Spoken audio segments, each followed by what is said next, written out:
what I really want to hone in now is the malign, covert foreign influence aspect.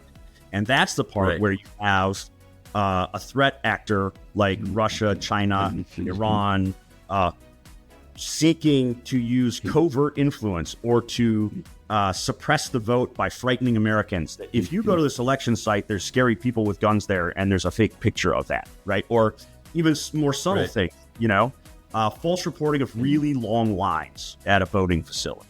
We have seen that in the past. We've seen it where certainly Iran was targeting, trying to dissuade Trump voters and sow some discord because, and part of that probably has to do with the response to the Soleimani strike. And that's the legitimate intelligence services and IRGC and Quds Force type activity.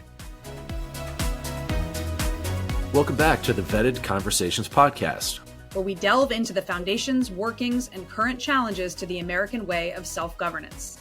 In today's confusing world, it's more important than ever to understand how our government works and how we, as citizens, can actively participate in the discussion to safeguard our liberties and continued freedom. Our mission is to ensure you, our listeners, have the knowledge and insights needed to become more informed and engaged citizens and active members of your communities. So let's get into it.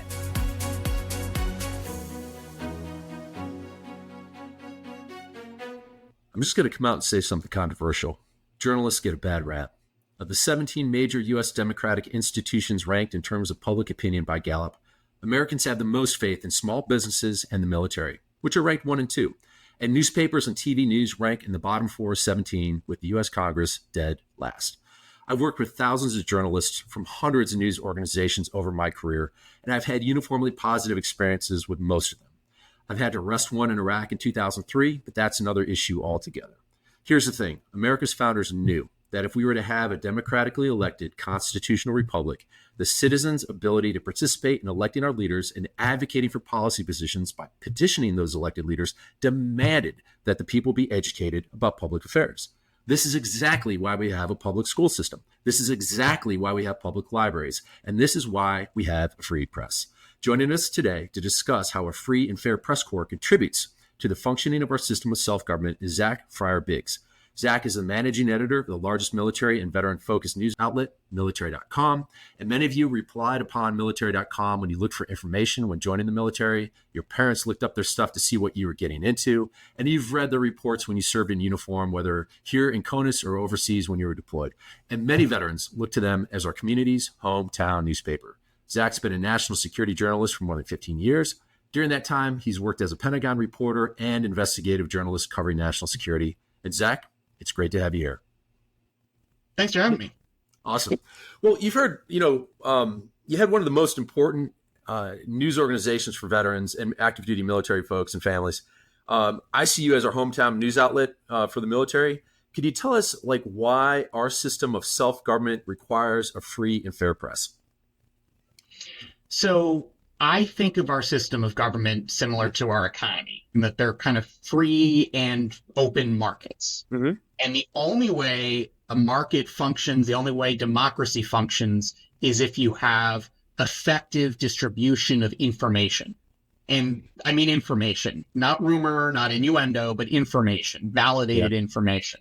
And so for us, for our democracy, that requires people who are good at validating information, regularly distributing that info to people. And so that's what the press is. I mean, that's maybe a little more academic jargony, but that's what the press is a group of folks who are specifically trained in validating information that is, multiple sources, that is trying to differentiate between what might be spin versus the sort of reality of a situation, and then trying to distill that in a fashion that is able to be consumed by as large a component of our citizens, our population as possible. And so that's really what the role is of the press, is to distribute that information. Maybe we get into trouble when people have a hard time recognizing the difference between types of information, but that's a separate point. But that fundamentally, we have this open opportunity. We have our votes. The only way to effectively make decisions on how we vote is if we have information on what those votes mean. 100%. And I love that you equated it to a free and fair market. I mean, instead of like, trading pork bellies, it's ideas that are at play, and it's competitive. A lot of people don't realize how news organizations compete to be the first to reach the public with the most accurate news. Do I have that correct? Or?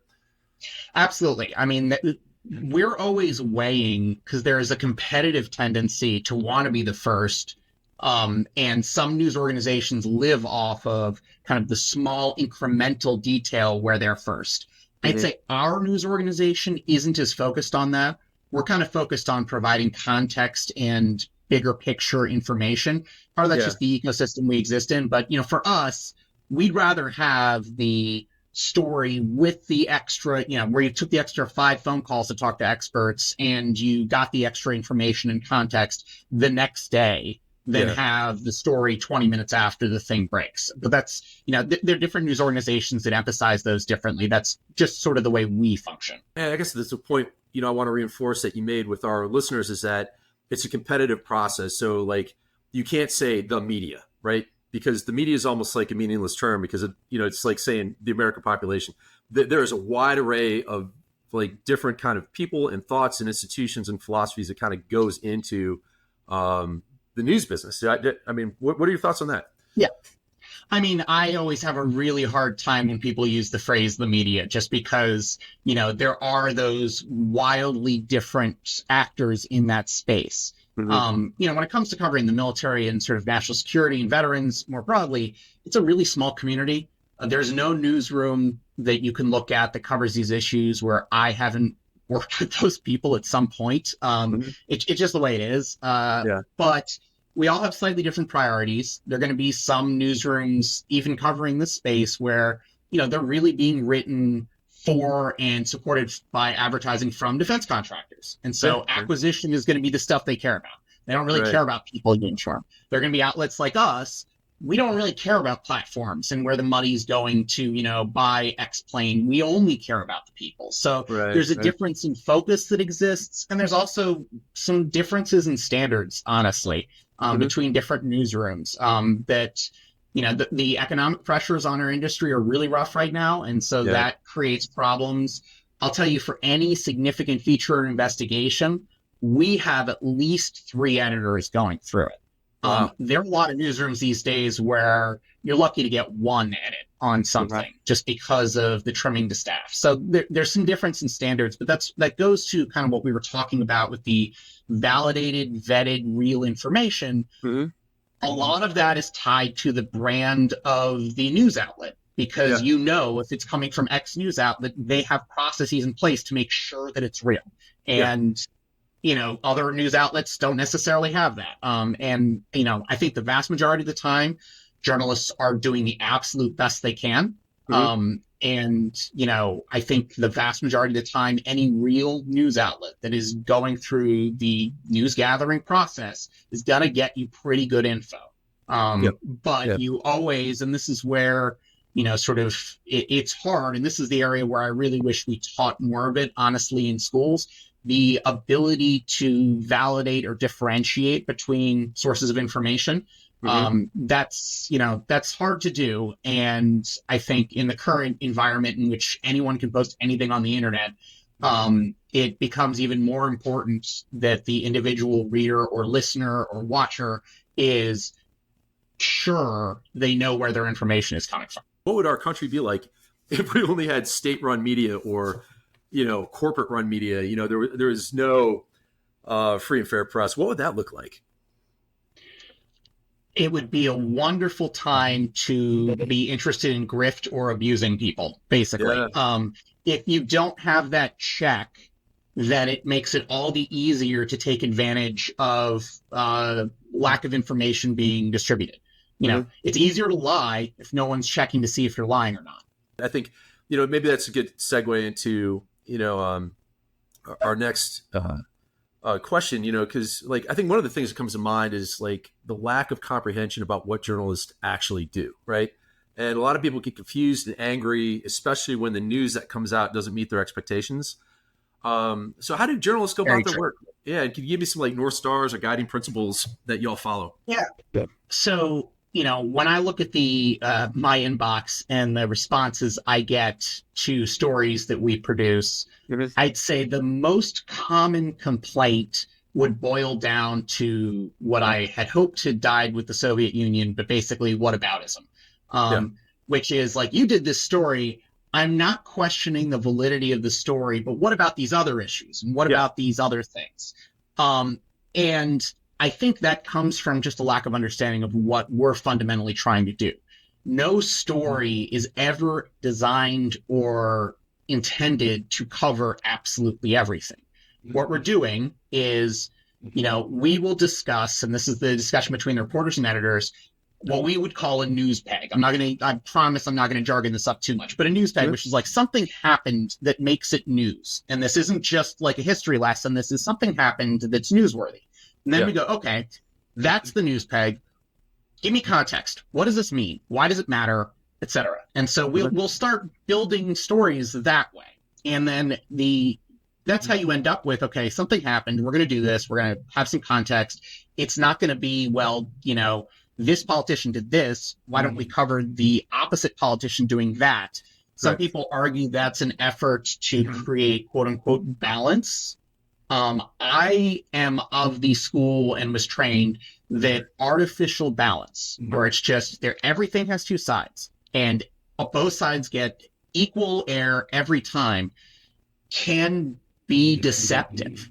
Because, if I have two sides and one side says the earth is flat and the other says that, the earth orbits the sun, I can't give them equal time. I can't give them equal space. So what I'd say our North Star, which we really follow closely, is fairness to the facts. And fairness doesn't mean necessarily perfect balance, but it means that we are honestly and sincerely trying to lay out what is occurring. And if there's dissent, we will absolutely include the dissent or the disagreement with, as best we can determine what's happening. The thing that came to mind from your comment is like how people talk about news media being kind of like the first draft of history, right? And that's where people are like, oh, well, it's all a conspiracy. I'm like, no, it's not. Like, even, people looking at the Pentagon, which there's all this mystery about that place, but how hard it is to really, really keep a secret, right? With so many people looking at it. And I think that's the value of it, right? Because if something happens, you're going to have Associated Press is going to jump on it. You're going to jump on it. New York Times is going to jump on it. Washington Post, Wall Street Journal, MSNBC, Fox, Breitbart, all these different groups are going to be writing stories about it. And in the aggregate, over the duration, you're going to be able to establish like almost every facet of what happened, other than the thoughts that were in the 6 inches between people's ears that weren't expressed. But like all the observable behavior, 9 times out of 10 is going to come out in full. So, I mean, I just, I'm a big supporter of keeping a free and fair press. What do you wish? Well, I do want to jump in with one thing on that, which is just, you talk about that first draft, and that is what we're doing, right? Yeah. We're dealing with the best information we have at a given moment. Mm-hmm. You should always question, and I would tell your listeners to question any outlet that doesn't correct things. Yes. Because we all know we're doing a first draft. If you never run corrections, that is a sign that you are not trying to accurately relay information. Final question. You've been so good to spend a little bit of your time with us. What do you wish your fellow Americans knew about the value journalists bring to our democracy? I think that, and this goes back to my original argument about democracy as a free market. Mm-hmm. In order for a market to function effectively, you have to have distribution of real information. When there is a lack of that information, the market doesn't function right. And that can mean, things like you get deceptive businesses who are lying and get away with it because there's no information to undermine those lies to consumers. You get, all sorts of things. The money doesn't flow effectively. The market doesn't run effectively. Innovation, everything else that's supposed to work in a free market doesn't work if the information's wrong. Mm-hmm. Similarly, if you can't validate or find good information, you're gonna make bad decisions in your voting. You're gonna make bad decisions in, the way you participate in civic life.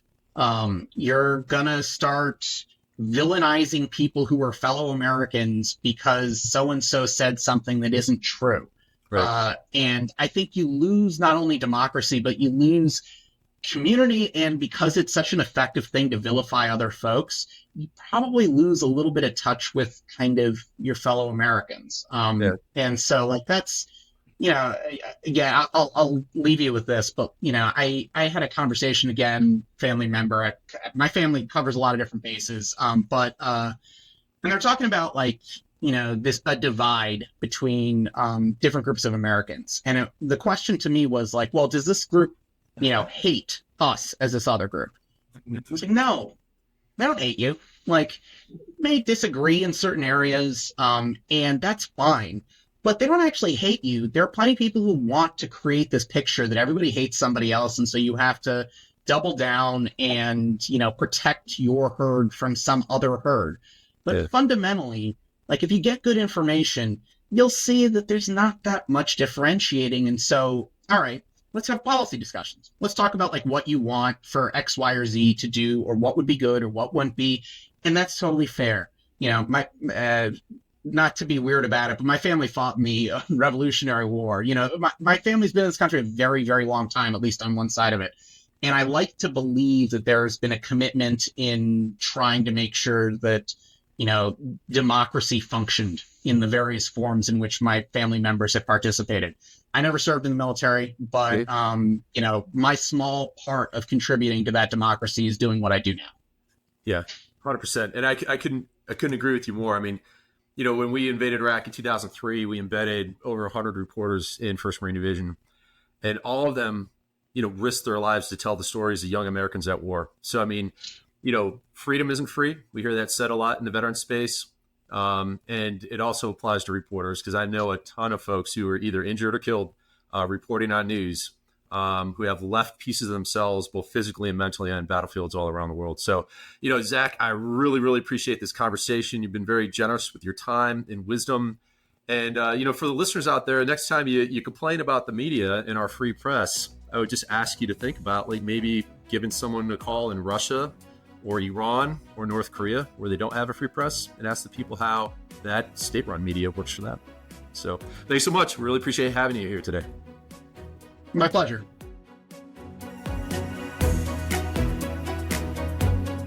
A functioning democracy relies heavily on a properly functioning news media.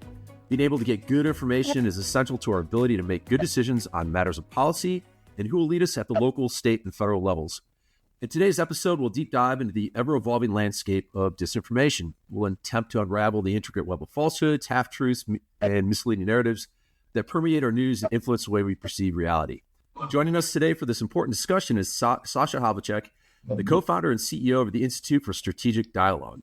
With a background in conflict resolution and expertise in extremism, digital information operations, and electoral interference, she has advised a range of governments at the highest levels and has spearheaded partnerships with the UN, the EU Commission on Global Counterterrorism Forum, and she also worked with the private and civil society sectors to promote innovation, including developing major programs. We're in a partnership with Google and Facebook and Microsoft. Sasha, welcome. Where are you and how are you doing today? How are you, Joe? It's wonderful to be with you here. I am a very, very big admirer of the work that you all do. So it's a real honor. I'm in DC today. Awesome. No, that's excellent. And for the audience, Ellen and I met Sasha at a conference in DC on bolstering democracy and how we can all get involved. And our conversation over lunch was so fascinating that we wanted to continue it on the podcast so we could share it with you, who are our listeners. So, I think maybe a good place to start is, what's the mission of ISD Global and how did you come to this work? So our mission at ISD is to deliver solutions to the rising global tide of weaponized hate, division, violent extremism that we see around the world today that threatens democracy and the rights of people.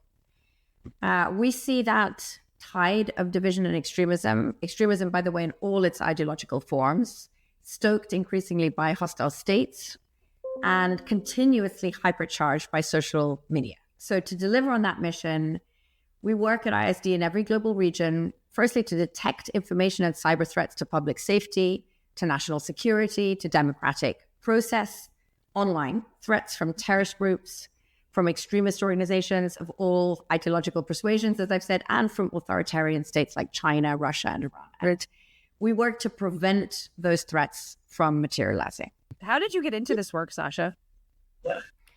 Oh, I am... Yes, in my next life, it'll be something else. I mean, my father was Yugoslav, and I watched as a teenager what was then a developed and an integrated society descend into a civil war, into a blood war. It took only 18 months of fear-mongering by irresponsible, self-serving politicians with total control at the time of the media ecosystem there to whip up that storm. And I saw family and friends divided by fear and hatred. And after nearly a decade of working in former Yugoslavia on conflict resolution, after the wars there, I set up ISD in 2006 to try to really understand better what those phenomena of radicalization, of extremism were, how they happen, how to prevent them, and to develop really practical ways to prevent that kind of thing from happening again elsewhere. And I know that some of your community may have served in Yugoslavia, where were it not for U.S. intervention, that bloodbath would have likely continued. Yes. Wow. When you started describing that situation, it kind of reminded me of the 1935 Sinclair Lewis book, It Can't Happen Here, because, I think, where it's happened in other countries around the world, where we see like increasing division here in the United States. I know a lot of people are getting a little bit nervous about the potential for extremist violence here. Yeah. But you take a global look at this. So what do you see as like the greatest threats to democracies around the world? There are two things that really stand out for me. One is that we're now increasingly seeing a coalescing of authoritarian state interests. In particular, Chinese, Iranian, and Russian interests. And I think it's clear that they smell blood. They see in our divisions and polarization a big opportunity to weaken support for democratic institutions and process, which for them are dangerous. Yes. And with that, the international order that they underpin, to see, and they see in this weakness an opportunity to legitimize their own regimes around the world. They are actively promoting the idea that authoritarianism, their mode, their model of government is a viable alternative to liberal democracy. The second big thing is that they have learned to very successfully piggyback on domestic division and hate movements within liberal democracies using social media and using that, using our tools in a way of free speech to stoke divides and grievances because of the enormous lack of transparency and accountability of social media, because we haven't done the job of properly regulating some of that, much of the effort to manipulate people in democracies goes essentially unnoticed and certainly unchecked. Yeah. And so when you say sort of unnoticed and unchecked, what are some of the key things that world leaders, not just in America, but all around the world are not paying enough attention to, and are, sort of the greatest risk elements of those issues? I mean, there's a number of things that I think really need to be done. And I hope we can talk a little bit about what can be done in terms of social media accountability, transparency, regulation. There's some interesting developments that are happening now, on the other side of the pond, in Europe, in the UK, even the Canadians now have a bill proposed. And I think there's a real gap now emerging between the US and other leading liberal democracies in terms of trying to regulate this space in a way that isn't about speech, removing content. It's really about the systems themselves. Yes. The systems that inorganically amplify some of the worst stuff that comes closest to the red line. And really that give the systems that are now intransparent to anybody, that we don't have access to the data needed to actually start to really understand what's happening there and to track these bad actors comprehensively. But I think there's other things. I mean, we have not seen a joined up enough approach. We've not seen the sorts of investments needed to really shore up democracies in the face of what is a hybridized threat environment. It's an asymmetric set of battles we're fighting. That they fight, our adversaries fight with both kinetic and non-kinetic means, with hard and soft power, with, cyber and information warfare are seen as central prongs of their strategy. And we have yet to develop the kinds of policies and competencies needed to protect us comprehensively in the context of that hybridized landscape. And those are the policies we really need to be developing now. We need to understand how they operate and see where our gaps are. It almost sounds like the double-edged sword of access to information. I mean, back in the traditional news media era, we had the nightly broadcasts, you had your hometown newspaper, and there were a lot of gatekeepers to that information and a lot of fact checkers. And with the internet now, anyone, including us, can kind of put out information into the landscape, into the ecosystem.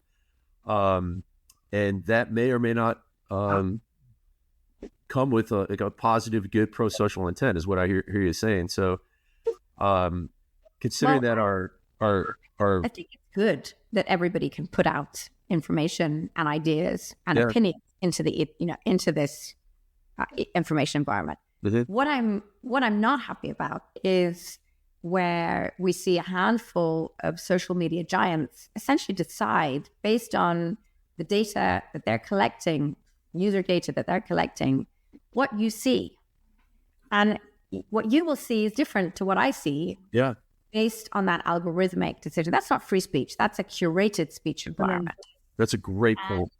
And increasingly what we're seeing is that some of the most harmful and dangerous material is being served to some of the most vulnerable users, because the data shows that, in fact, they will be able to take them down that rabbit hole. Mm. So, as you said, the conversations that, we used to have as a whole, as a society, on the nightly news, everybody's seeing the same thing. Of course, we are no longer having those conversations. We are in fragmented spaces. Yeah. We are sort of segregated in different pockets of the information environment now, often not seeing each other, each other's views, each other's ideas. And so there's no chance for a competition of ideas if you don't see the other perspective.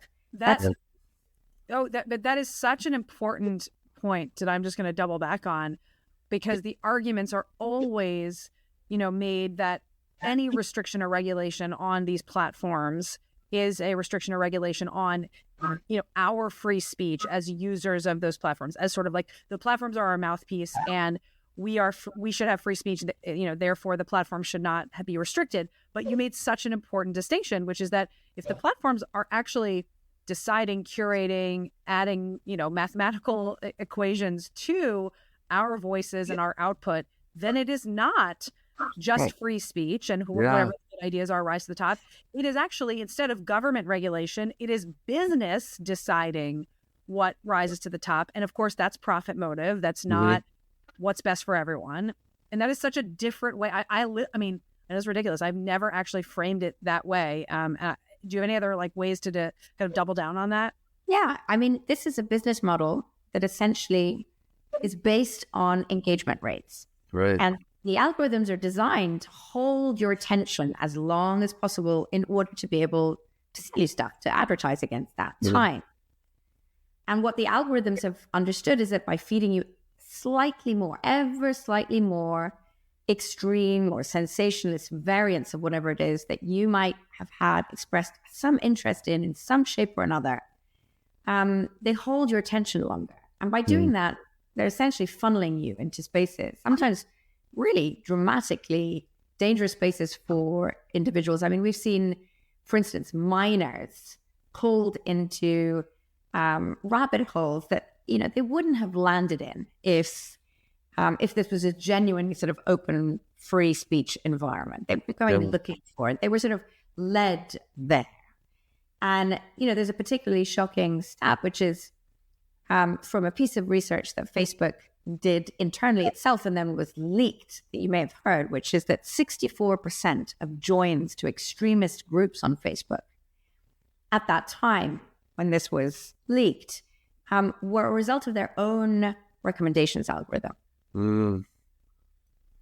So essentially, if I'm surfing the web, I'm on Facebook or Twitter, and I have a negative reaction to something, and I might respond to it or thumbs up, thumbs down it. What I hear you say is that these social media companies are going to feed me more of that content based on my my own reaction to the information.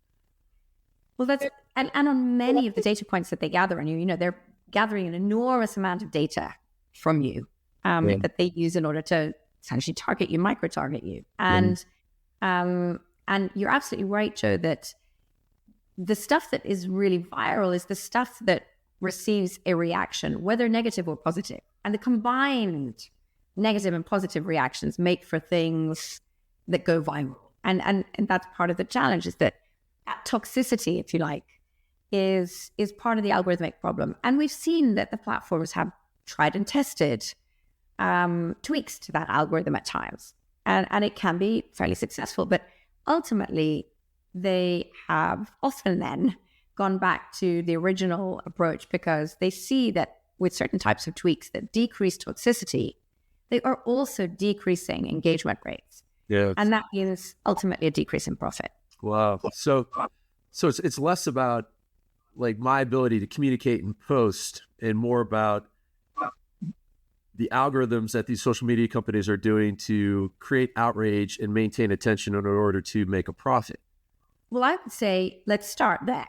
Yeah. I mean, I can't see how algorithms that promote something over another thing should be protected by free speech laws. Yeah. I don't see how bots should be protected by free speech laws. Stuff that is designed to be deceptive.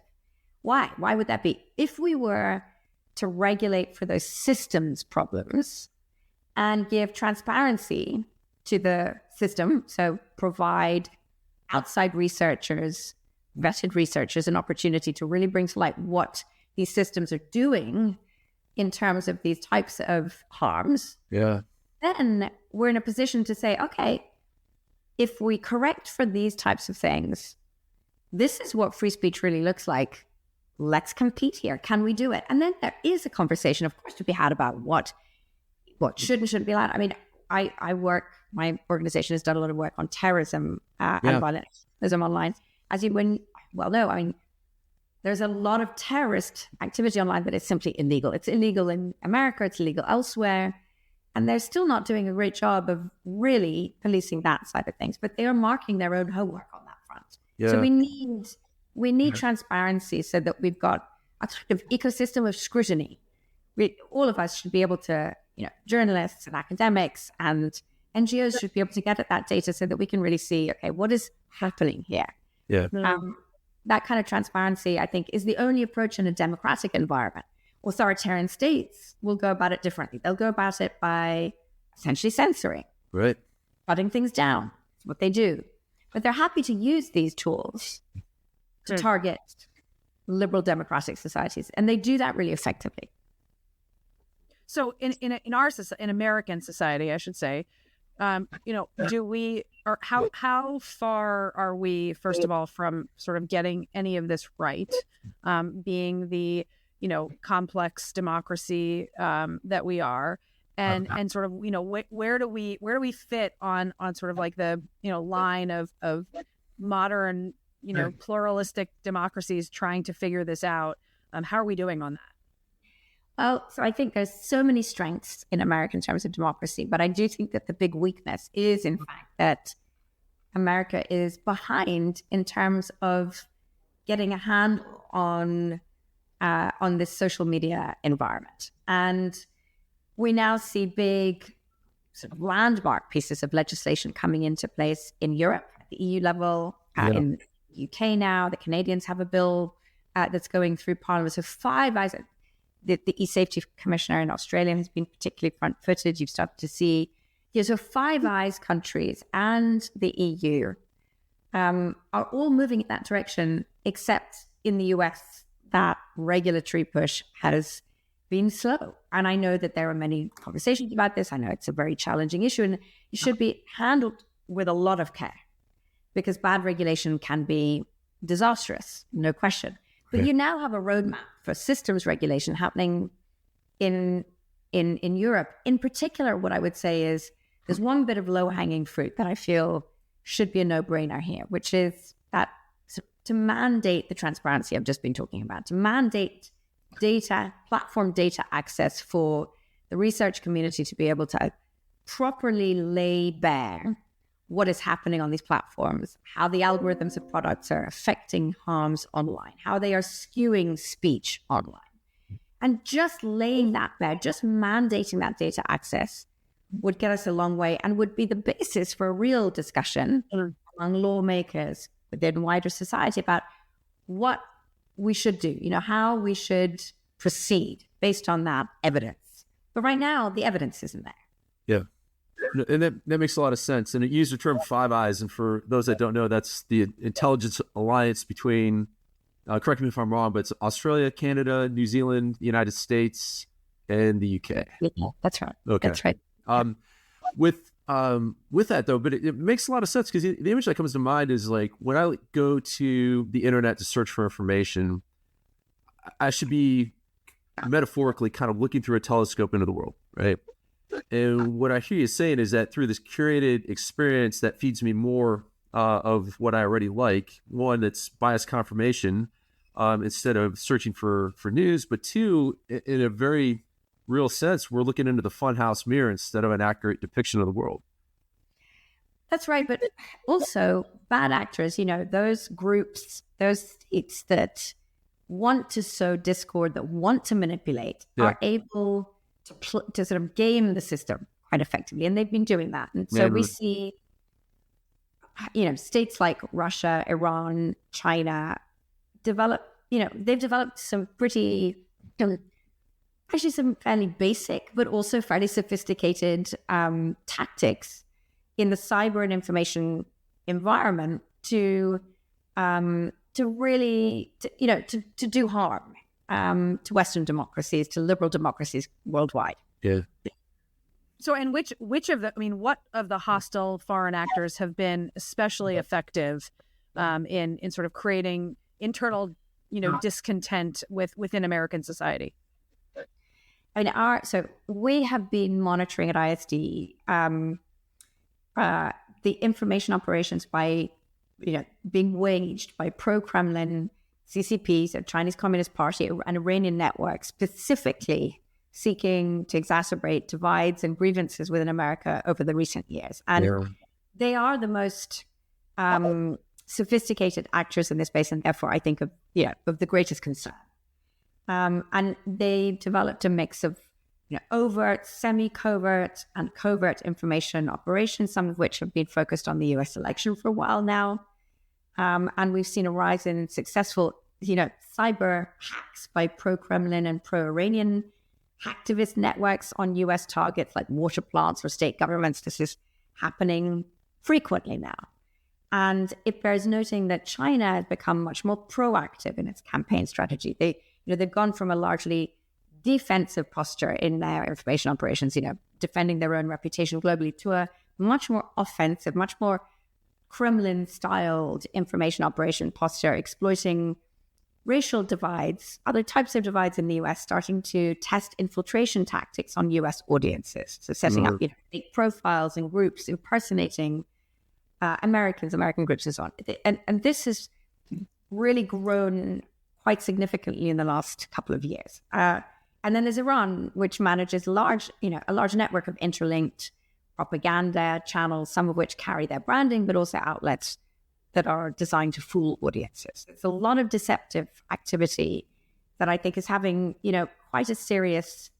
starting to have a serious bearing, and they piggyback off domestic networks and use their content and amplify that where they can see that it's going to cause division. And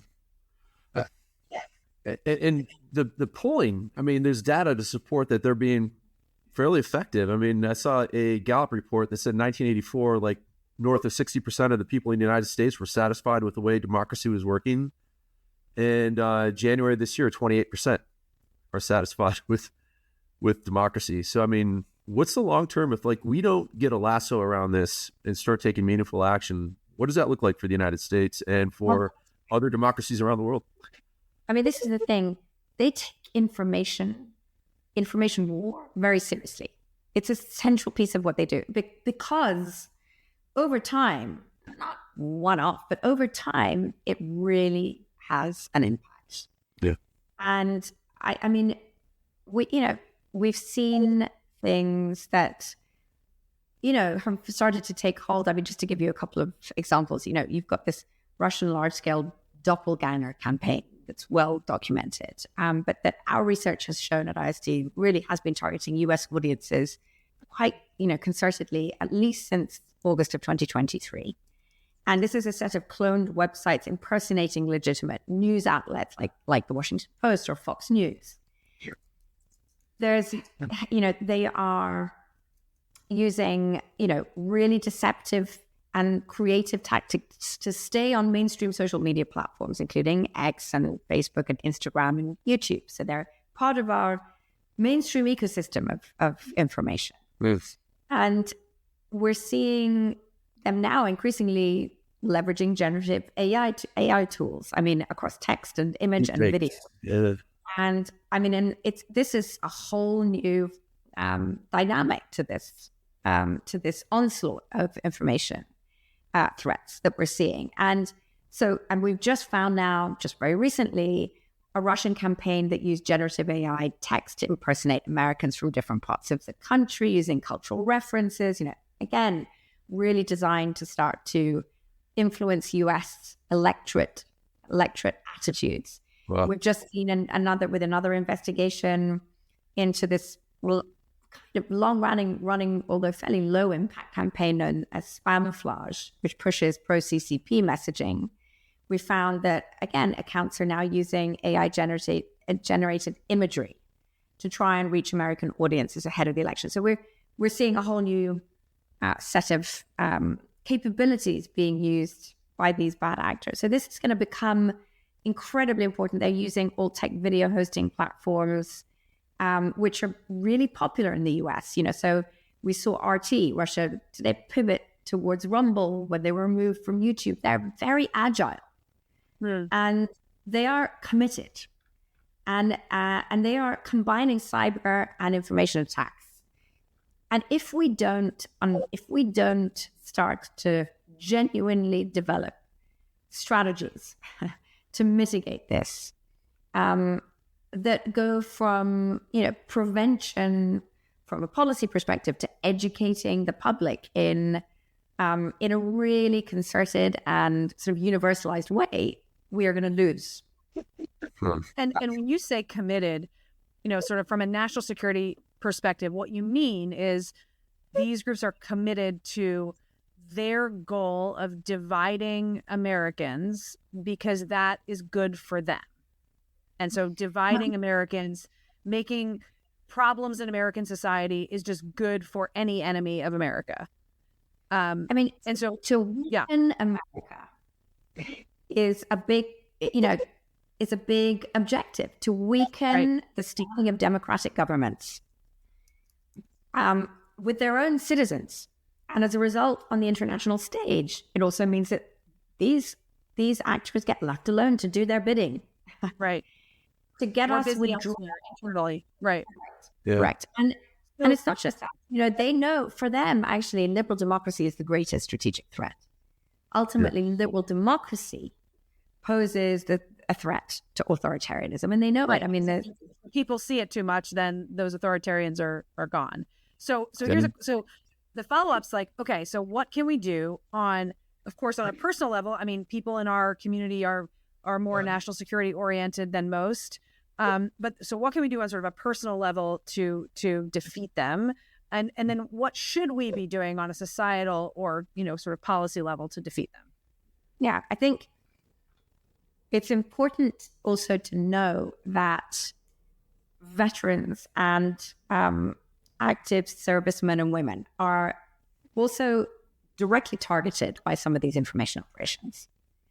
And to be really alive to that. And, I know that this, I'm sure, is very visible within your community, but the Wagner case, which we saw recently that we were investigating, we saw pro-Kremlin accounts in January of 2023 across several social media platforms shared a recruitment video targeting retired U.S. servicemen and women to fight with Wagner. Wow.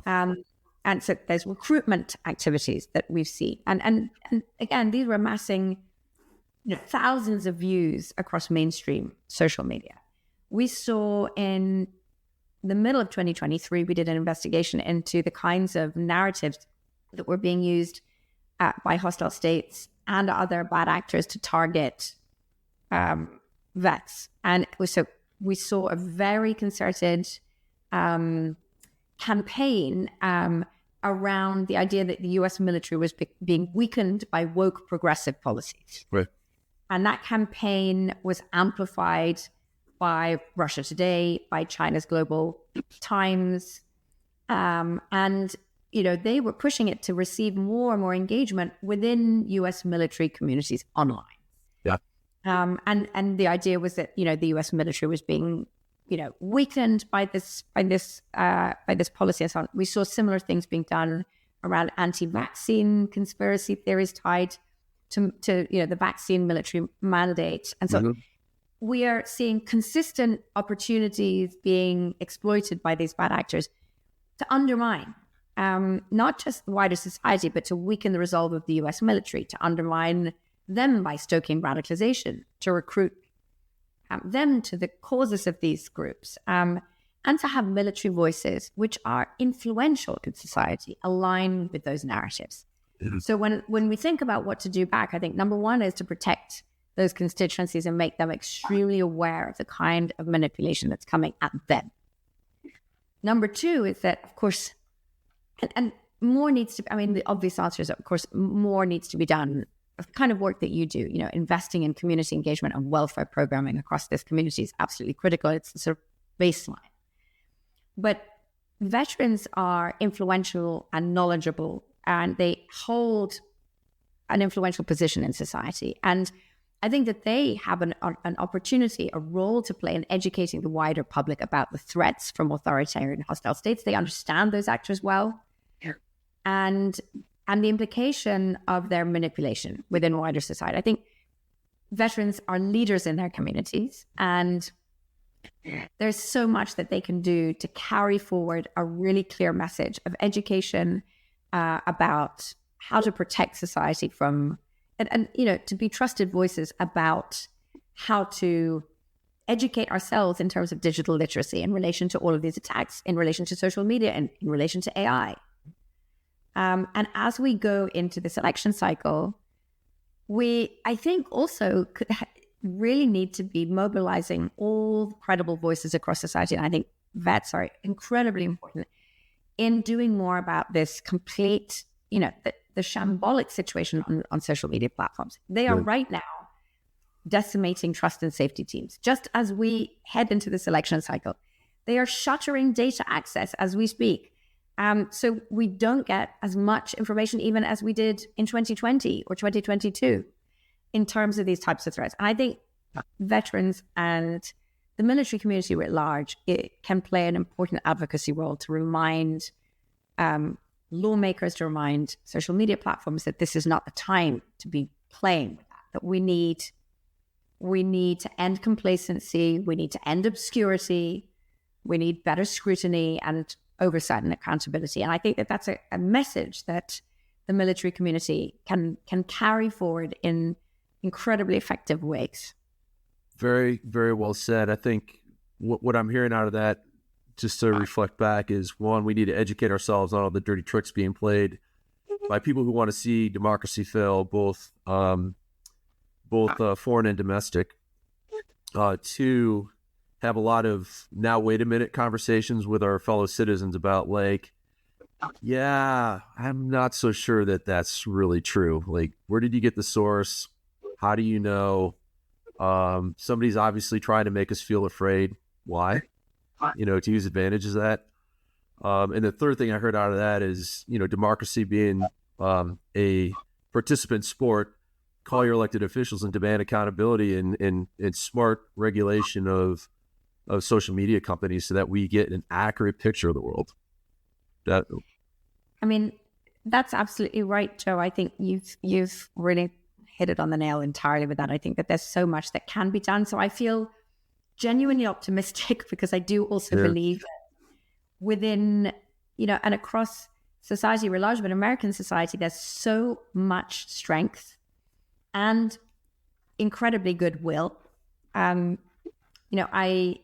a foreigner in this country, and the thing that really jumps out to me in terms of the strength here is this culture of volunteering, can do in schools, in neighborhoods, in the workplace. People volunteer to help out their fellow citizens, to make things a little bit better, to solve, from small to really large problems. And elsewhere, those problems are often seen as somebody else's to solve, government or some authority and so on. But here, really, people do feel empowered. Yeah. And I think that that's an enormous strength. It's a feature of American culture. It's the strength of American, actually, democracy. So, and it's why some of the work that we do at ISD really focuses on that hyper-local level. We work with mayors and local authorities. We have a major, amazing program called Strong Cities, which is really mayors and city-led, a network that is working to deliver and share local community-driven best practices in addressing polarization and hate. And it's that kind of thing that I think can go an enormously long way. And so we, while we ask for better policies and strategies of our leaders, of our legislators, I think there's a huge amount we can at the same time be doing within communities.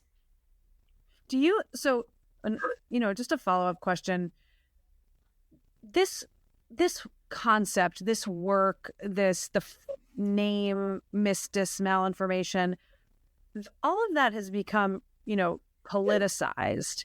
And as many military folks and people who study national security see information operations, information warfare, these are completely apolitical concepts. They're actually just weapons of conflict.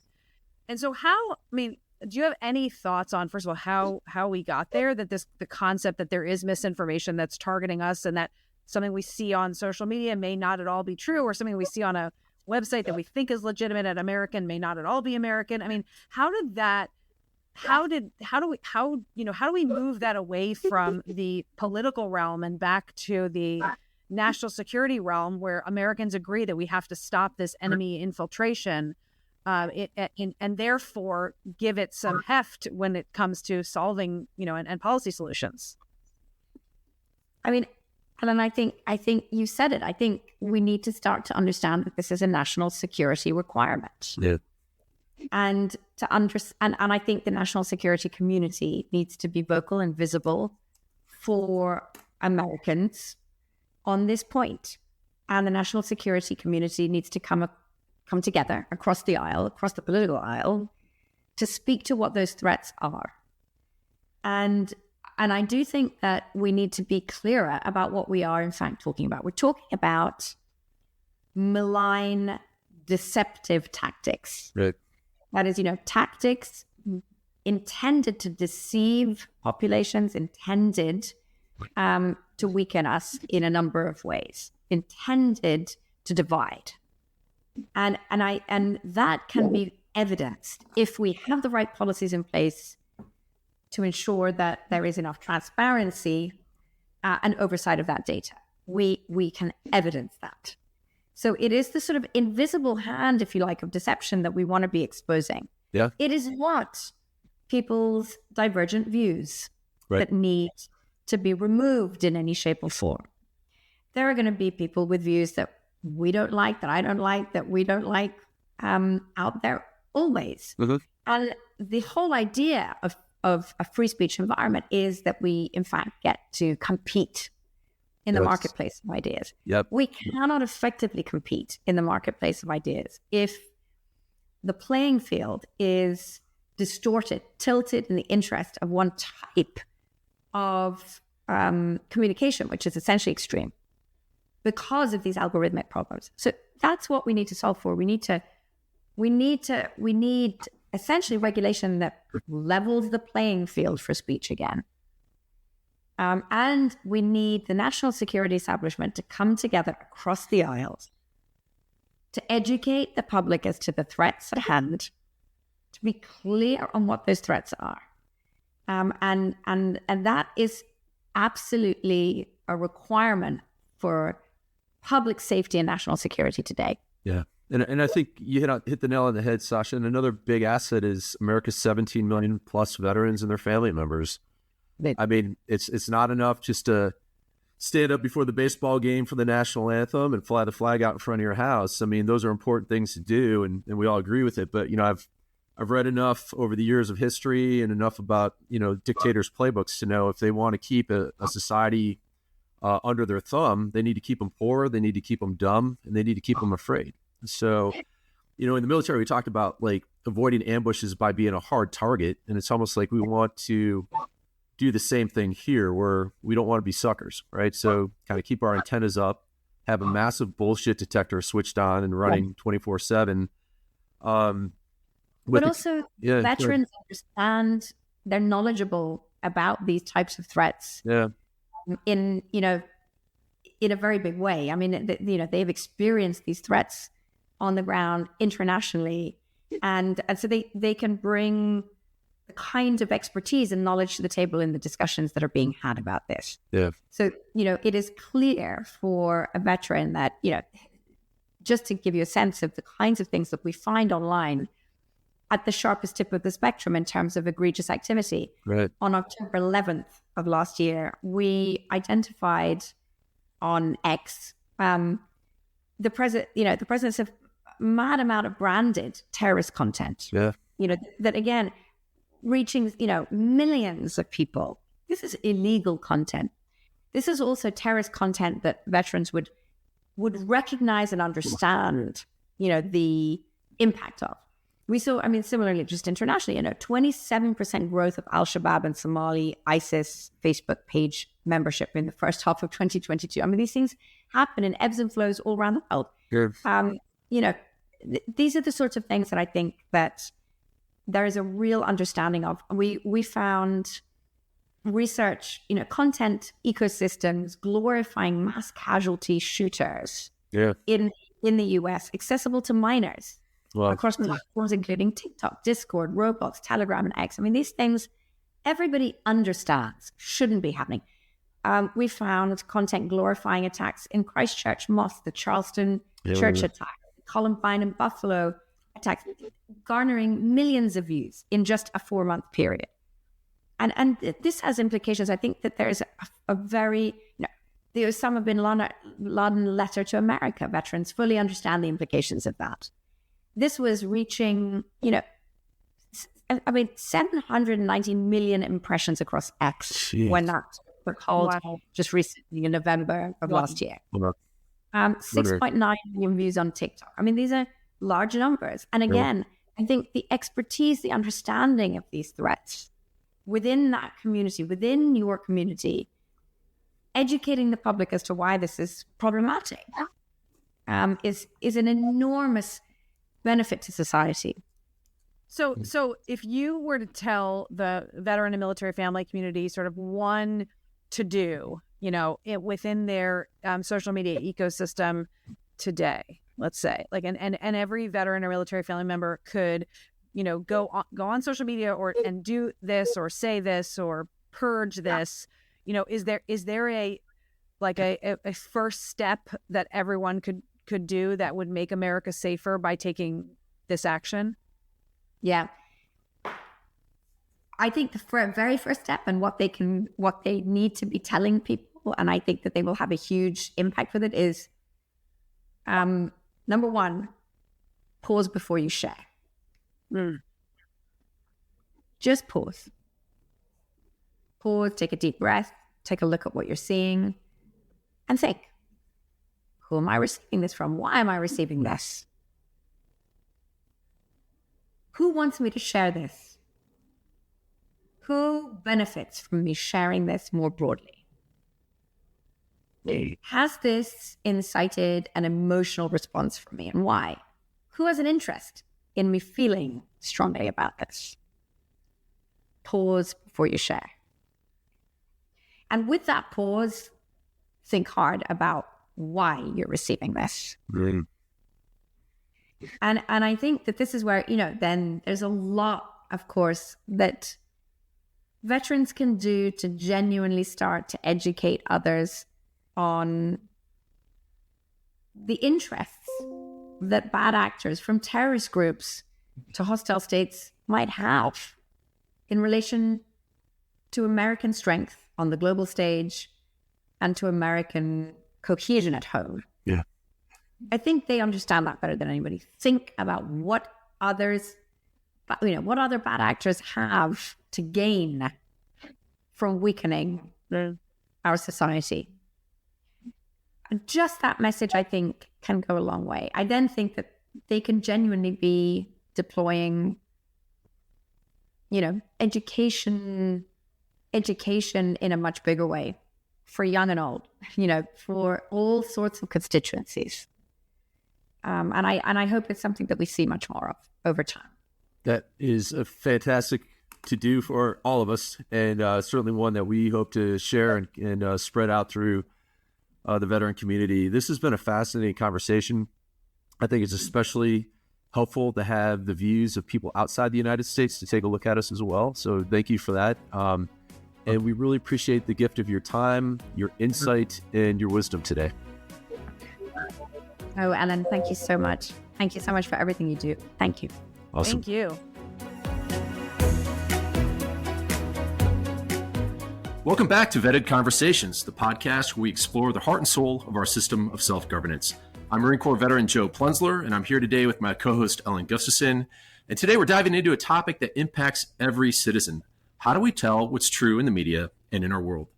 And who's trying to influence the way we see the world? From hopeful candidates for elected office to hostile foreign governments who want to crack our faith in democracy. And considering that human beings construct what we consider to be reality based on the data we gather from our five senses, we also rely on information from other people about what's happening beyond our sphere of observation.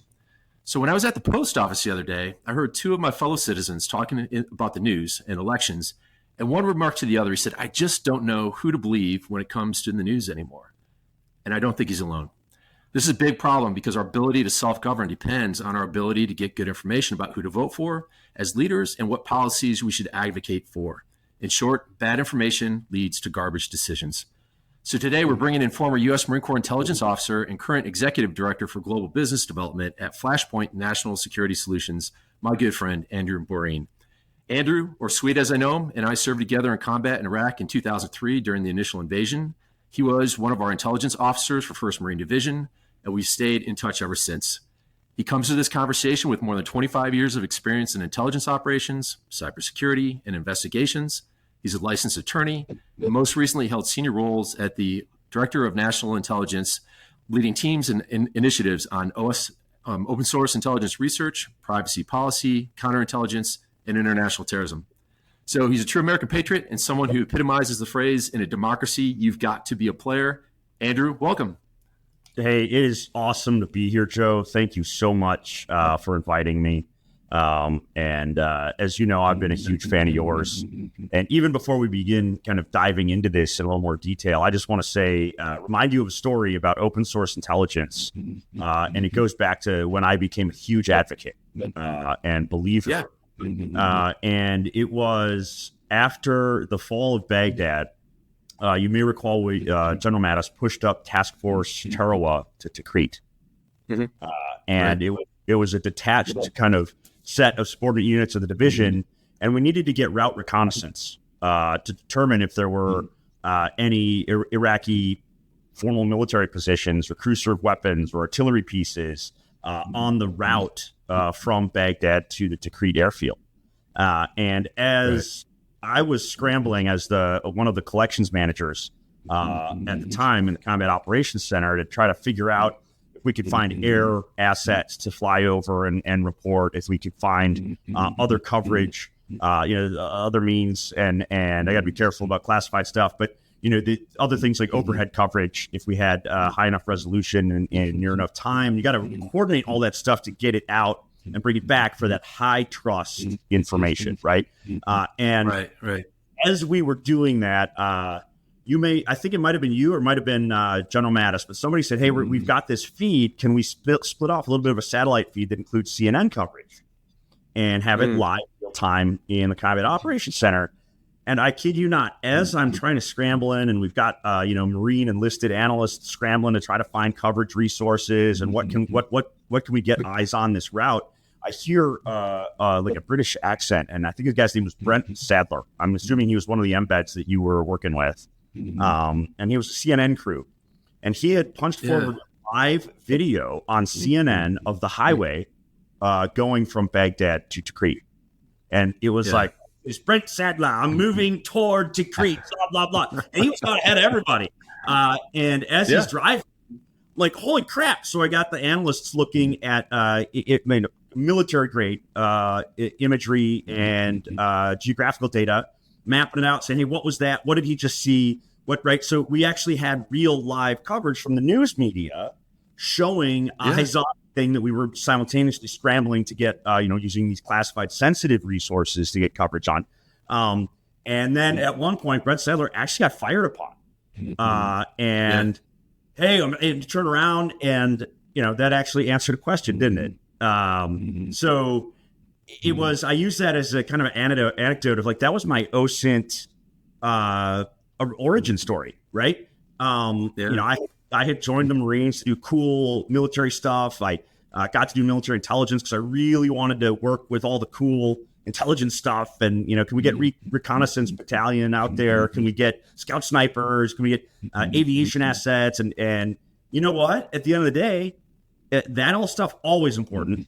But the news media, the courage of a journalist going out reporting created a really important unclassified information feed.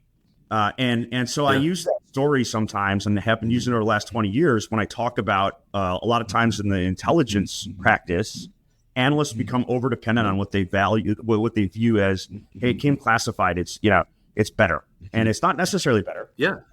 And to that extent, it's not, there's no single source is what I'm getting at. You need to look at multiple sources and not dismiss any one. And another one on the invasion piece that I do kind of frequently go back to is that, at one point, because we had high frequency radio for communications, I would periodically go out with one of our intel analysts and we'd tune into BBC World Service. Using the military HF. So that would then give us some real time reporting on what was happening in global opinion, what were other reporters feeding back to BBC London. So we had kind of a feedback loop of what's the world seeing that we're doing. And so it's really funny, Joe, like my origin story from 2003, is the first time I did anything, what I would argue is real intelligence when you and I were part of that combat operation. It has informed my entire career ever since. And a lot of that work that you did and that the military does to empower the American people to see the truth is really important. That combined freedom of speech with committed military service can actually build trust and show the truth of things that are happening in the world that Americans would otherwise be uninformed of. Oh, for sure. Absolutely. And Andrew, I think for listeners that might be coming to the term open source intelligence for the first time, could you just kind of break it down in a sentence or two? Like, what is it? Boy, that word is a little bit like terrorism. It's got multiple definitions, and people get confused. So OSINT or open source intelligence actually has a couple of different definitions. There's one super highly legal definition, and that is the U.S. government's kind of definition for its use of publicly available information, right? Information that anybody could find on the internet or read in an opinion piece or watch on the news. It would include also things like observer reports, right? Somebody saw a thing and they shared it about what they saw. And then using that to answer an intelligence question. That's what makes it OSINT for the United States government. Then there's like a much broader use of the word now. And I think it's really important when I have this conversation from Flashpoint with our customers and I talk about professional open source intelligence. I'm not talking about it on behalf of the United States government. I'm not talking about it on behalf of any allied government, the United Kingdom or a NATO ally. I'm talking about professional open source intelligence because that term now gets used kind of in general usage, right? Or as like a colloquial term for people just doing research on the internet, right? And so, hey, I searched for a thing. I did some OSINT is a thing I frequently hear. And like, what did they mean? Oh, I searched it up on the internet and I looked at some stuff. And yeah, I think it is important to be aware that when we talk about OSINT, there's a highly legal definition on the one hand, and that's a lot of times what kind of government people or military people think about. And then there's the use of it, and I think it's really important to think about what does it mean to most of the world when they use that term, right? Cybersecurity professionals talk about OSINT, and what they're talking about is information, and it's not necessarily publicly available, it can be commercially available, information that a company like ours at Flashpoint, and there are others that do it, that kind of aggregate insights in parts of the internet that are not publicly available, right? And then and make that provide insights. So commercially available, and there's also proprietary information, right? Where a company has internal information that's proprietary to itself. And then, so a lot of times that word gets a little jumbled up when we say OSINT. So it's not an easy definition. But I think when we talk about the professional use and the professional tradecraft, when we talk about OSINT, that's the part where I think there's a lot that the American people and anybody can use to help them reduce bias, use critical thinking, leverage multiple sources, and really use their brain in conjunction with the really high value information that is all around. Yeah, absolutely. So, I mean, if I'm understanding correctly, open source meaning it's not a classified source of information. Intelligence means like quality information to help me make decisions, and some sort of systematic way of going about looking at the world, and really testing reports against each other to see what's true. Yeah, it's a process, right? It's in the intelligence discipline, if it was human intelligence or signals intelligence or imagery intelligence, it would all go through a full cycle, right? We call it the intelligence cycle, from planning and direction to collection to kind of refining. I hate the word exploitation because it sounds like we're exploiting. What they mean is pulling the high value data out of a huge information set and then turning that into something that's a usable product to inform a decision. And so when we talk about OSINT, I think it's really important. Professional OSINT, or kind of like highly refined tradecraft, involves using that full cycle and then informing future collection. No, that makes a lot of sense. And I think going back to that conversation I overheard in the post office about like, where do I get information about who to vote for this fall?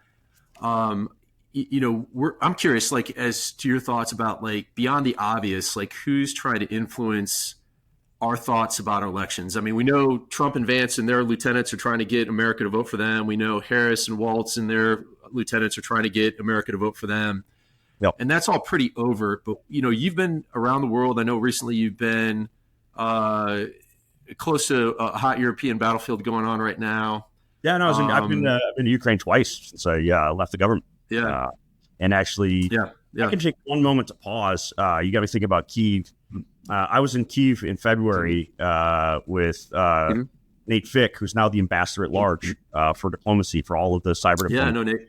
Government. Yeah, I know you know. And I just wanted to say a thing that actually, I was talking earlier about the importance of journalists and the courage of bringing light to darkness where people need understanding. And Nate Fick and I, we got the last time I had been near indirect fire with Nate Fick, we were second lieutenants, and he was. That's right. Yeah, he was the first recon battalion, right?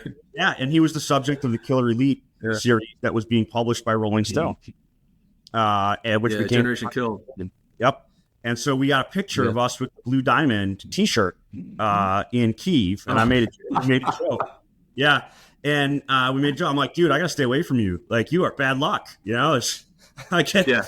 Thanks. I could be part of an invasion, or I can be, close to the Russian rocketry. And we had a good laugh in the basement of the Kyiv Grand Hotel. But to bring that home serious, Evan Wright wrote that series, and he was lost to suicide.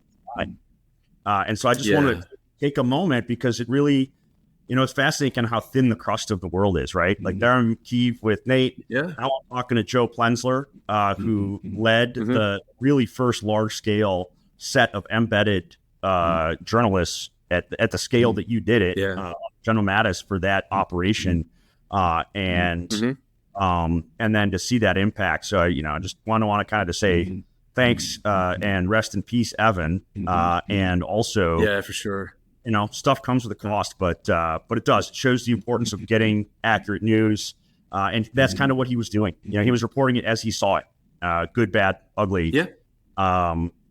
And so there are trusted news sources, and we do also, and as much as we support vets and everything, I really think it's important to support journalists as well. especially those that lean forward. Who have even less mental health resources than veterans typically do, right? After they've gone to cover war. Yeah. Well, and we just had. I think we're all set. Yeah. Sorry. I mean, let's take a look at the Wall Street Journal on the prisoner swap. That's right. The Russians are arresting legitimate, known journalists, and I think now I'm going to answer your question specifically. You're like, hey, what are we going to see? What are people doing? There's two kinds of election influence in America. There's legitimate election influence, and there's illegitimate. And legitimate foreign influence is things like a PAC, because it's reported to the American people. There's an element of transparency to it. They can spend that money and buy advertisements, but it's got to be disclosed what the source of the funds was, right? There's also those are political action committees, right? Yep. Yeah, or super PACs. But the point is that there's some mechanism of influencing elections, and you can see that it exists, right? And it's meant to be part of the open public debate where the source came from.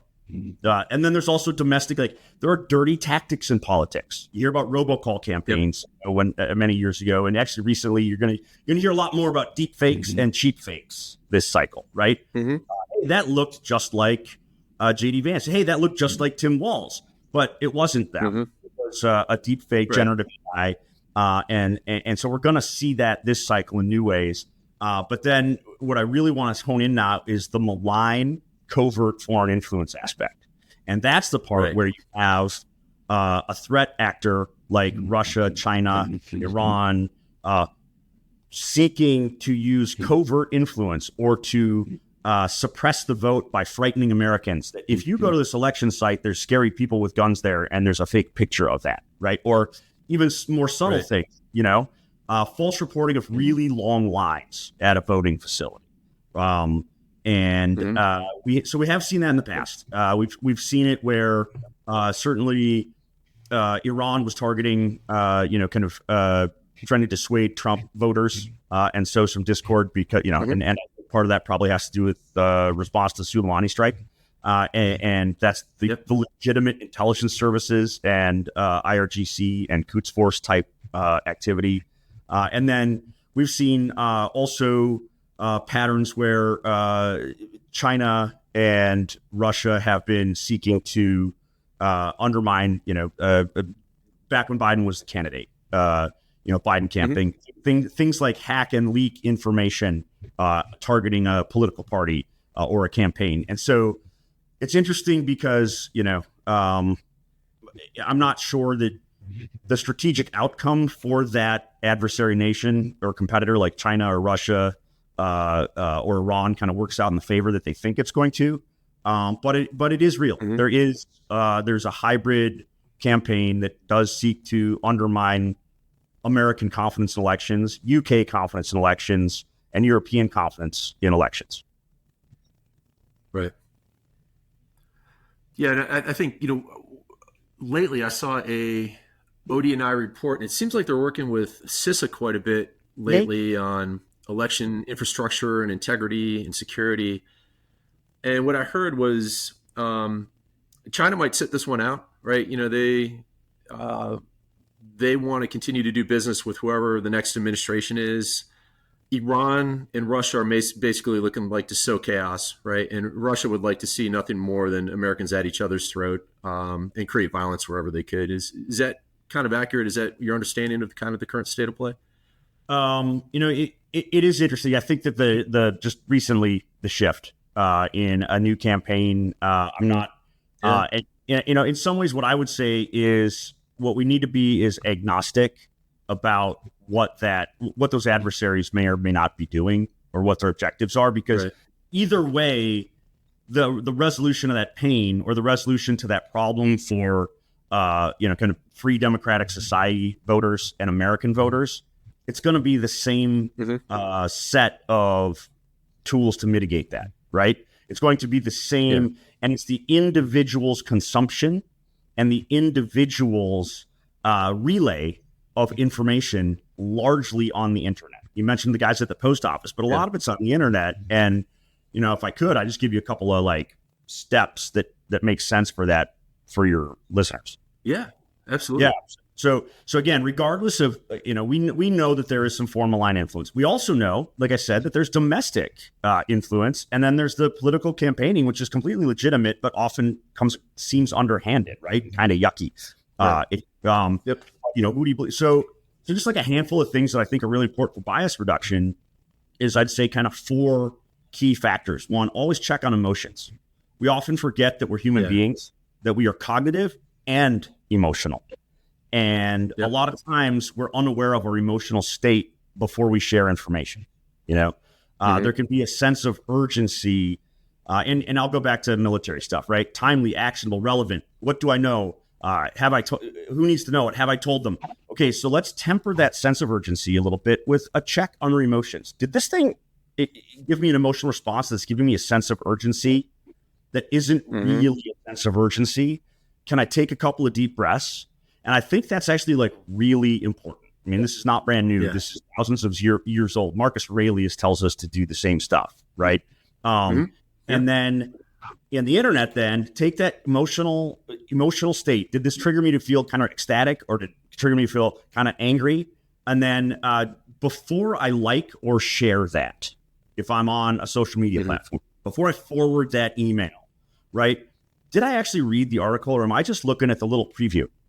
If I'm just looking at the little preview, I might very well be forwarding a URL that is a spoof. It's not CNN. It's not Fox News. Yeah. It's not my local TV network. And to take that to the next level, don't like or share unread articles. Hey, did I mouse over the URL? Or if I opened it, did I look at that URL string? And is it, we see this a lot with phishing campaigns where people get their credit card data stolen, or they enter credentials into like a fake mail account or a fake login for a fake bank because it looks similar, but you have to read that full URL. And that's another very helpful tale, right? Like if it's from NBC, it'll say NBC.com and then a little bit and then an ad. But if it's got a very suspicious string that doesn't follow what you expect to see, maybe don't share that one, right?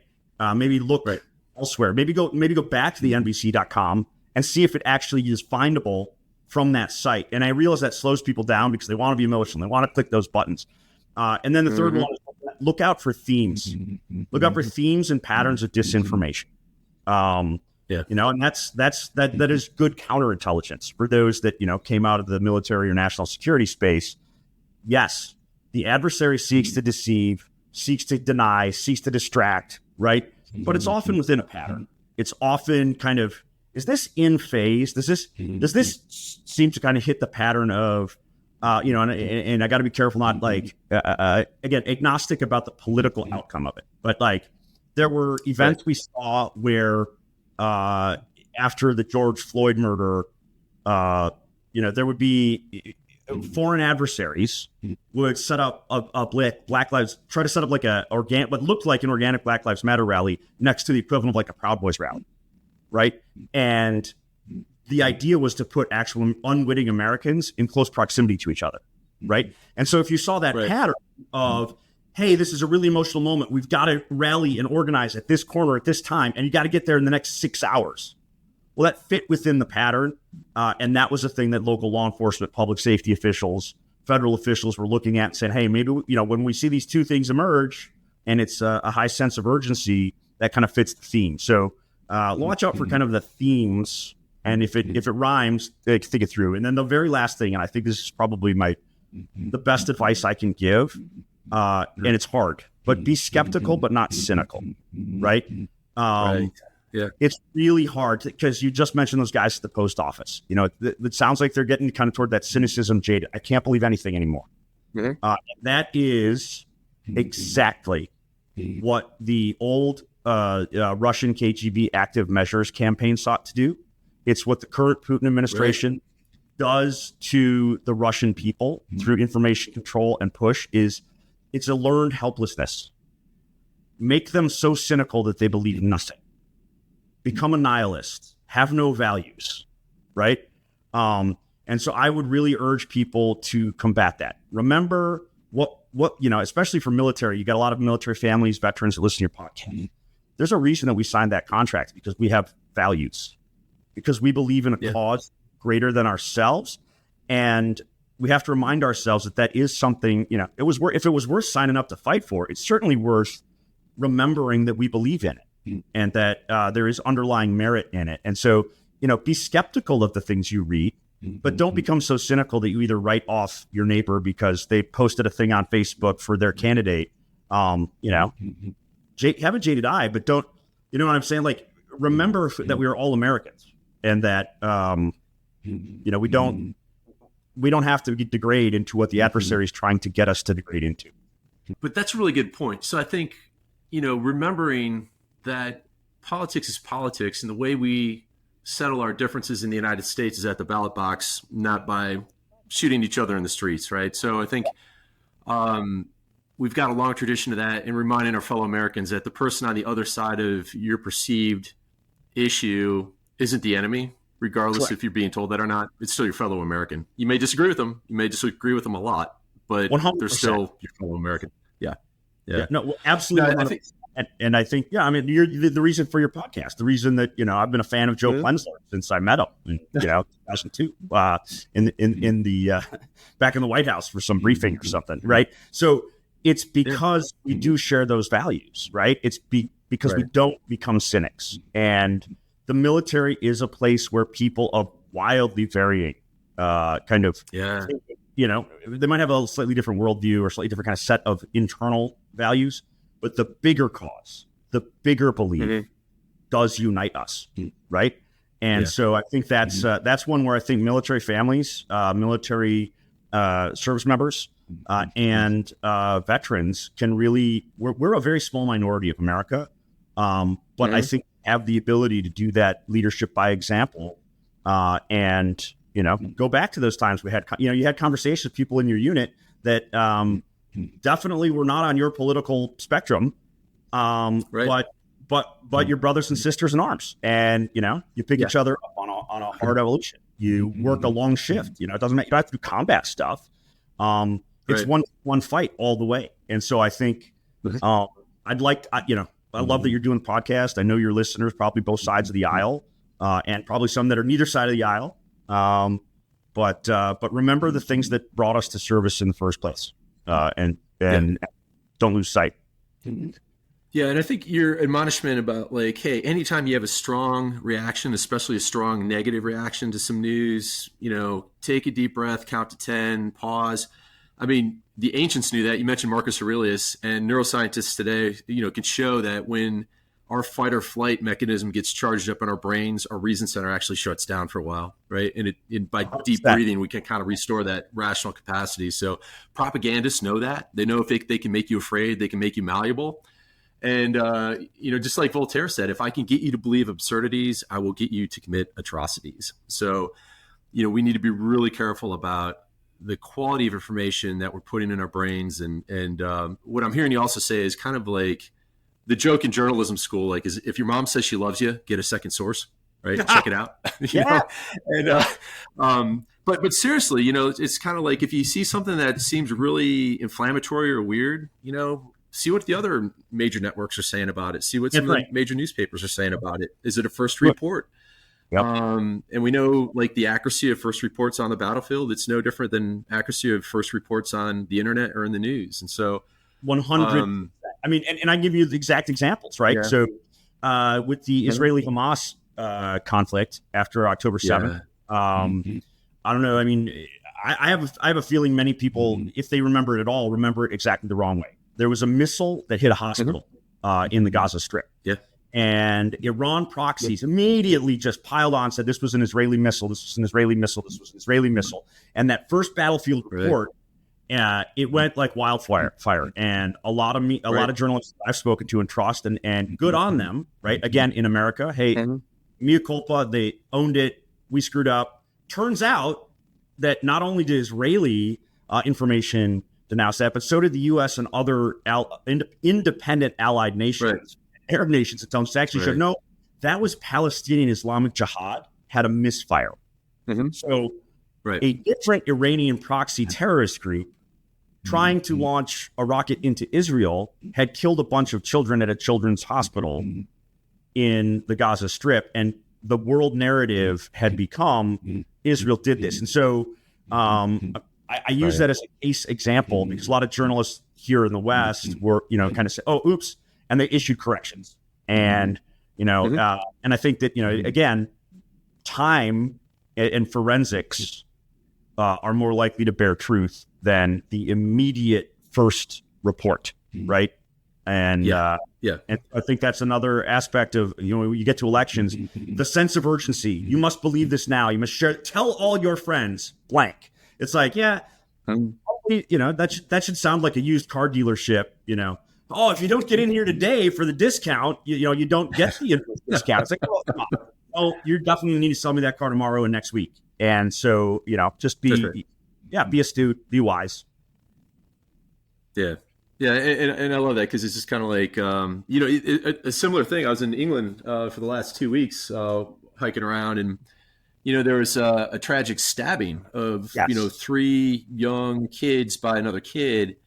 And a lot of misinformation started getting pumped into the internet about like, oh, this is a foreigner came here to do this. And next thing you know, you've got like right wingers fighting cops in the streets, and none of it's true. I mean, so, we just need to all be really careful before we act, right? And eventually, have a little bit of patience, because the beauty of a free press and the competitive nature of journalism is that sooner or later the truth's going to get out in full. That's right. Right. Enough people will be looking at this thing and reporting on it, and validating it. So it's we wouldn't base military operations on a singular report. We shouldn't make life decisions based on a singular report either. Yeah, I think you're really hitting it. And the other piece of advice I would give, I'm here out at Black Hat and DEF CON in Las Vegas this week. A couple of big one is kind of the corporate security conference, Black Hat, it's big, and then DEF CON is the other one that's more kind of the hacker community, and it covers the spectrum of types of people. But an interesting thing is there was just a keynote panel yesterday with Department of Homeland Security's Jen Easterly. She's also a veteran. On the U.S. side, focused on elections. It also included the United Kingdom's Felicity Oswald, who leads their national cybersecurity center, and Hans de Vries, who's the European Union's cybersecurity lead. So you really, those big 3 core Western allies that have very similar respect for individual human rights and free press and election integrity with democratic principles. And all 3 of them openly acknowledge that we are facing a hybrid warfare campaign targeting, individual voters. And so it is a market of opportunity. We've seen it emerge, before Director Easterly's time, even in 2017, during the Trump administration, the Department of Homeland Security designated election infrastructure as critical infrastructure to be defended and educate the administrators. And so, I think that what I'm saying is that it's elevated. People are aware that there are challenges to that system. And it's, so it's like we are in a heightened environment. And I think that's the other thing. A lot of Americans in particular may not be aware of how highly refined the ad targeting data is that can be bought by a Russian proxy like the Internet Research Agency, or, by an Iranian threat actor. Right. And they can micro target down into your interests and what stuff you've liked over Facebook or LinkedIn over the last 20 years, 10 years, 5 years. They know your pattern of life. And it's not so much that they know you individually as a human. They know some of those patterns. So they target cognitive influence media at you. And so it's really, really important that people remember we all are. We are all not only subject to our bias, but we are now also subject to a little bit of an information bubble of our own creation. And it's not necessarily a horrible thing. It's why we get the right ad for the medicine that we need to buy. It's why we get the reminder that there's Target discount on the brand of paper towels we buy. But it has a backside as well. And that is that it also can lead influence actors to put content in our face that they think will resonate with us. And so, and last thing here, know how to vote. If you're overseas military family, if you're a military member, get ahead of the curve. We don't go to battle without preparing. And we do a 2/3, 1/3 rule when we do operational planning. 2/3 planning, 1/3 issue. And so let's do that 2/3 planning on know your in your state, in your voting precinct, what do you actually need to have to vote?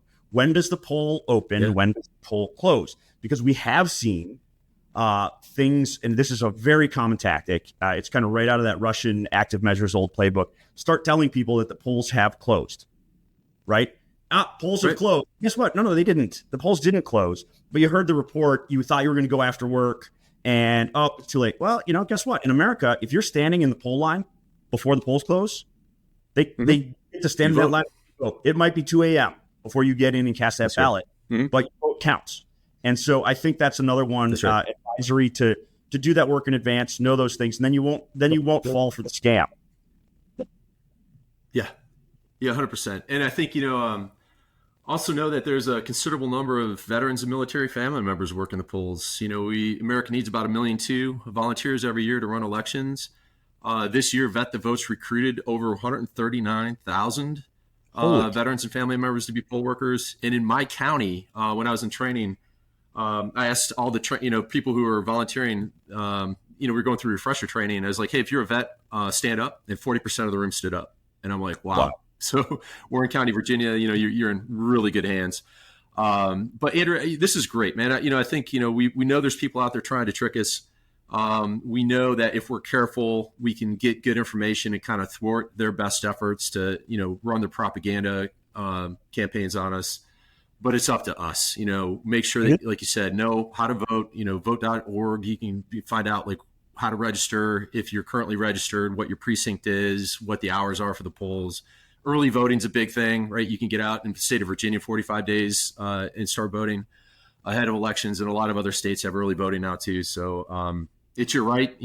Vets like Andrew and I and so many others have fought for our rights to self-govern. And please get out there and do your job, right? We don't care who you vote for. We do care that you do vote. Don't sucker. Don't click the links, Joe. Yeah. Until you read them. Read them. That's right. Read them before you share them. Yeah. That's right. Yeah. And smoke them if you got them. No, don't smoke. Always smoke if you got them. I mean, come on. But man, I ever seen your face just brings back so many memories of being in Iraq, in 2002, 2003 timeframe. And man, it's really good to have you on the show. I just thank you for your time, your gifts of wisdom, and more importantly, man, your friendship over these many years. So I think you're doing good in the world, and I think our listeners will be well served to kind of heed your advice, man. So thank you so much for your time today. Thank you so much for listening. If you found this podcast episode interesting or useful, please share it with the people you know. This episode was co-hosted by Joe Plensler and Ellen Gustafson. The audio and video were edited by King's Collab Studios.